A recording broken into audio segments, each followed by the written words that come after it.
نحمده ونصلي ونسلم على رسوله الكريم اما بعد اعوذ بالله من الشیطان الرجیم بسم اللہ الرحمن الرحیم الا ان اولیاء اللہ لا خوف علیہم ولا هم یحزنون. ایک بار محبت کے ساتھ درود پاک پڑھیں صلی اللہ علیہ نبی و آلہ صلی اللہ تعالی علیہ وسلم. برادران اسلام، اللہ کا لاکھ لاکھ شکر ہے کہ اللہ کے ایک ولی کی بارگاہ میں ہم حاضر ہیں. اللہ تعالی ہم سب کی حاضری کو قبول فرمائے. پہلی بات یہ ہے کہ جب سے لوگوں نے اللہ والوں کا دامن چھوڑا ہے، مسلمان اللہ والوں سے دور گئے ہیں، تو پریشان اور پریشان ہو رہے ہیں اور ہوتے رہیں گے جب تک ان کا دامن صحیح ڈھنگ سے ہم تھام لیں. عمل سے کامیابی نہیں ہے، کامیابی ہے عقیدے سے. عقیدہ ہمارا سلامت ہے تو عمل بھی کام آئے گا، عقیدہ سلامت نہیں ہے تو عمل کوئی کام کا نہیں. شیطان کے پاس عمل تھا، نمازوں کی کوئی کمی نہیں تھی، لیکن عقیدہ صحیح نہیں.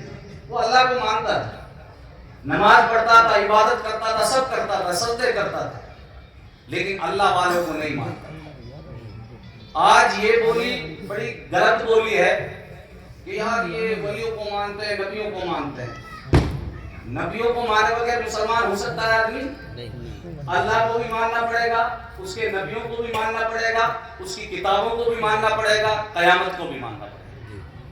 ہاں، جو کہنا ہے وہ نہیں کہتے کہ خدا کو خدا مانو، خدا کے سوا کسی دوسرے کو خدا نہیں. الحمدللہ کوئی مسلمان خدا کے سوا کسی دوسرے کو خدا نہیں. اب کہ یار ولیوں کی بارگاہ میں جاتے ہیں، کیا ملتا ہے، کیا ہوتا ہے، ان سے مدد نہیں مانگ سکتے، یہ نہیں کر سکتے، نہ جانے کتنے سوال ہیں. یہ ہمیشہ یاد رکھیں آپ، شرک خدا سمجھنا یا خدا جیسا سمجھنا، کسی کو خدا سمجھنا یا خدا جیسا سمجھنا. الحمدللہ کوئی سنی خدا کے سوا کسی ولی کو نہ خدا سمجھتا ہے نہ خدا جیسا سمجھتا ہے. مدد چاہے زندہ ہو چاہے انتقال کے بعد کی بات ہو، اگر کوئی خدا سمجھ کر مانگتا ہے تو شرک. اور اگر اللہ کے سوا کسی سے مدد مانگنا ہی جائز نہیں ہے تو پھر کوئی مسلمان ہی نہیں. ہر آدمی زندگی میں کسی نہ کسی سے مدد مانگتا ہے. اب رہی انتقال کے بعد کہ انتقال کے بعد یہ کچھ نہیں کر سکتے، تو آؤ، کسی کا اختلاف نہیں ہے. میرے آقا معراج میں گئے، نمازیں کتنی ملی؟ 50 نمازیں ملی. آئے آپ تو کون ملا راستے میں؟ حضرت موسیٰ علیہ السلام. انتقال ہو چکا تھا کہ نہیں ہو چکا تھا؟ ہو گیا تھا. کتنے سال ہو گئے انتقال ہوئے، پھر بات ہو رہی ہے یا رسول اللہ کیا دیا کہ 50 نمازیں. کمال کی بات ہے، قبر والے تو کچھ کر ہی نہیں سکتے، تو میرے آقا سے بھی بڑھ کر کوئی عالم ہے؟ وہ کہتے تھے کہ قبر والے سے کچھ کر ہی نہیں سکتے قبر والے، آپ بات کیوں کر رہے ہو؟ لیکن میرے آقا سے بات چیت ہوئی، کہا کیا لے گا 50 نمازیں کہ زیادہ رہی کم کروائیے. مدد بھی کر رہے ہیں، مدد بھی کر رہے ہیں.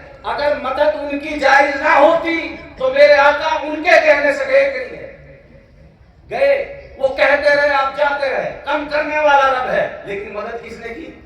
موسیٰ علیہ السلام. اب اگر کوئی کہے کہ انتقال کے بعد اللہ والے مدد نہیں کر سکتے تو 50 نمازیں پڑھیں گے، 5 نمازیں تک اللہ والی کی مدد سے. تو بہرحال کہنے کا مطلب یہ ہے کہ ہم اصلیت کو سمجھیں. اصلیت کیا ہے؟ ولیوں کو اللہ نے طاقت کتنی دی؟ میں ٹائم نہیں رہا آپ کا، بس آخری بات، اللہ تعالیٰ عمل کرنے کی توفیق عطا فرمائے. قرآن سے بڑھ کر کوئی چیز نہیں. اس امت کے ولیوں کی شان تو الگ ہے. حضرت سلیمان علیہ السلام بیٹھے اپنے دربار میں، بلقیس رانی یمن کی، وہ ان کی قوم ستاروں کی پوجا کرتی تھی. حضرت سلیمان علیہ السلام کے پاس خبر آ گئی کہ ایسا ایسا معاملہ ہے. حضرت سلیمان علیہ السلام نے ان سے کہہ دیا کہ ایمان لے آؤ ورنہ جہاد کرنے کے لیے تیار ہو. بہرحال میں پورا قصہ نہیں سنانا چاہتا. بلقیس اور بلقیس کا جتنا لشکر تھا سب تیار ہو گئے حضرت سلیمان علیہ السلام کے پاس جانے کے. جب بلقیس چلتی ہوئی آئی اور قریب تھا کہ پہنچ جائے، حضرت سلیمان علیہ السلام اپنے دربار کو لے کر بیٹھ گئے. اور اس کے آنے سے پہلے اب ذرا سوچے دیکھیے، حضرت سلیمان علیہ السلام تخت بلقیس کا تخت بلقیس کے یمن میں، اور آ رہی ہے سلیمان علیہ السلام کے پاس، اور ان قریب پہنچنے والی۔ حضرت سلیمان علیہ السلام فرماتے ہیں اپنے درباریوں سے، یا ایھا الملؤ ایکم یاتینی بعرشھا قبل ان یاتونی مسلمین۔ یہ قرآن کیا ہے؟ اے میرے درباریوں، تم میں ہے کوئی ایسا جو بلقیس کے پہنچنے سے پہلے اس کے تخت کو یہاں حاضر کر دے؟ تو سلیمان علیہ السلام تو نبی تھے، چاہتے تو خود کر سکتے تھے، اللہ نے پاور دیا تھا، ہر چیز پر حکومت تھی، لیکن مقصد یہ بتانا تھا نبی کی طاقت تو بہت اعلیٰ ہوتی ہے، ولی کی طاقت کیا ہوتی ہے یہ بتانا۔ جب فرمایا ہے کوئی، اب بتائیے بلقیس پہنچنے والی ہے، تخت اس کے ملک میں ہے، جائے تو آدمی 1 مہینہ لگ جائے، اس وقت تو سفر جو ہوتا تھا پیدل، اور تخت بھی 7 تالوں کے اندر بند، 80 گز لمبا، 40 گز چوڑا۔ اب ذرا دیکھیے، حضرت صلی اللہ علیہ وسلم فرما رہے ہے کوئی لانے والا؟ قال عفریت من الجن انا آتیک بہ قبل ان تقوم من مقامک۔ ایک بڑا طاقتور جن بولا کہ حضرت میں لا سکتا ہوں۔ کہا کتنی دیر میں؟ کہ آپ کی یہ مجلس اٹھے گی نہیں، لوگ جو بیٹھے ہیں یہ اٹھیں گے نہیں، اس سے پہلے میں حاضر کروں۔ بے شک حضرت سلیمان علیہ السلام نے فرمایا نہیں، اس سے بھی جلدی جائے۔ پتا تھا کہ میرے دربار میں ہے جو اس سے بھی جلدی لا سکتا ہے۔ قال الذی عنده علم من الکتاب، پھر بولا وہ جس کے پاس اللہ کی کتاب کا علم۔ بے شک بے شک انا آتیک بہ قبل ان یرتد الیک طرفک فلما رآہ مستقرا عنده۔ کہا کہ حضرت میں لا سکتا ہوں، کتنی دیر میں؟ آنکھ جھپکنے سے پہلے۔ سبحان اللہ سبحان اللہ۔ فلما رآہ مستقرا عنده، جیسی آنکھ جھپکنے کے بعد دیکھا تخت موجود تھا۔ سبحان اللہ، نعرہ تکبیر، اللہ اکبر، نعرہ رسالت، یا رسول اللہ، علماء اہل سنت زندہ باد، میرا مرشد زندہ باد، ان کا دامن نہیں چھوڑیں گے۔ سبحان اللہ۔ میرے بھائی یہ قرآن ہے، قرآن لگاؤ فتویٰ، کس پہ لگاؤ ہے؟ نبی موجود ہے، ایک ولی کی طاقت دکھائی جا رہی ہے۔ جب سلیمان علیہ السلام کی امت کے ولی کا عالم یہ ہے تو پھر مصطفیٰ کے امت کے ولی کا عالم کیا ہے؟ یہ کون تھے؟ آصف بن برخی۔ پھر آئیے ایک اور بات، حضرت فاروق اعظم نبی نہیں ہے، میرے آقا کے غلام ہیں۔ مشکات شریف کی حدیث پاک ہے، علماء بیٹھے ہیں یہاں پر، آپ کا دور چل رہا ہے، خلافت پر ہیں آپ، حضرت امیر المومنین فاروق اعظم رضی اللہ تعالیٰ۔ لشکر گیا لڑنے کے لیے نہاوند، ایران کے اندر، مدینے سے 1-1.5 مہینے کی دوری پر، وہاں لشکر لڑائی ہو رہی، جنگ ہو رہی۔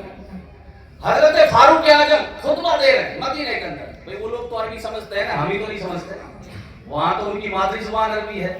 تو آپ نے خطبہ دیتے ہوئے فرمایا یا ساریۃ الجبل، یا ساریۃ الجبل، اس کا مطلب ہے اے ساریہ پہاڑ کی اوٹ میں ہو۔ لوگ تعجب میں، صحابہ کرام بیٹھے ہیں، ساریہ صحابی تھے جو ایران کے اندر جنگ لڑ رہے ہیں، وہ کہہ رہے ہیں کہ یار ساریہ ہے نہیں یہاں پر۔ فاروق اعظم جمعے کا خطبہ دے رہے ہیں اور کہہ رہے ہیں ساریہ پہاڑ کی اوٹ میں ہو جا، بات کیا ہے؟ جمعہ سے فارغ ہوئے، آئے فاروق اعظم رضی اللہ تعالیٰ عنہ کے پاس کہ امیر المومنین بات سمجھ میں نہیں آ رہی، حضرت ساریہ تو موجود ہی نہیں، وہ تو نہاوند کے اندر جنگ لڑ رہے ہیں، آپ پکار رہے ہیں ساریہ پہاڑ کی اوٹ میں ہو جا، بات سمجھ میں نہیں آ رہی، کیا بات ہے؟ فاروق اعظم چپ رہے، لیکن وہ نہیں مانے تو فرمایا میں کیا کرتا، میری نظروں کے سامنے منظر تھا کہ مسلمانوں کو آگے پیچھے سے دشمنوں نے گھیر لیا، اس لیے میں نے کہا ساریہ پہاڑ کی اوٹ۔ سبحان اللہ سبحان اللہ۔ وہ صحابہ تھے، ایمان والے تھے، انہیں پتا ہے کہ اللہ والوں کی طاقت کیا ہوتی ہے۔ اگر کوئی ہوتا ویسا تو کہہ دیتا کہ دیکھو بھئی یہ یہاں سے بیٹھے بیٹھے مدینے کے نظارے، ایران کے نظارے کر رہے ہیں، جیسا آج کہہ دیتے ہیں نا، وہ چپ ہو گئے۔ کچھ دن کے بعد فاروق اعظم بیٹھے ہیں، دربار لگا ہوا ہے، ایک بندہ آتا ہے خوشخبری لے کر کے حضرت جنگ جیت گئے۔ جیتتے تو نہیں، بات اصل یہ تھی کہ دشمنوں نے آگے پیچھے سے گھیر لیا، بس ایک آواز آئی، آواز دینے والا نظر نہیں آیا، آواز آئی یا ساریۃ الجبل، ہم نے آواز پر عمل کیا، پہاڑ کی اوٹ میں ہوئے اور ہم جنگ جیت گئے۔ سبحان اللہ سبحان اللہ۔ تب پتا چلا ان کو یہ ہے میرے آقا کے غلاموں کی طاقت کا۔ میرے بھائی اصلیت یہ ہے کہ خدا خدا ہے، لا الہ الا اللہ محمد رسول اللہ، اللہ کے سوا کوئی عبادت کے لائق نہیں ہے، ایک معبود ہے۔ لیکن جو ولی اور نبی ہے، بندہ یہ سوچے کہ ان کے بغیر میں کامیابی کی دہلیز تک پہنچ جاؤں، کبھی ہرگز ہو نہیں سکتا۔ وما علینا الا البلاغ۔ السلام۔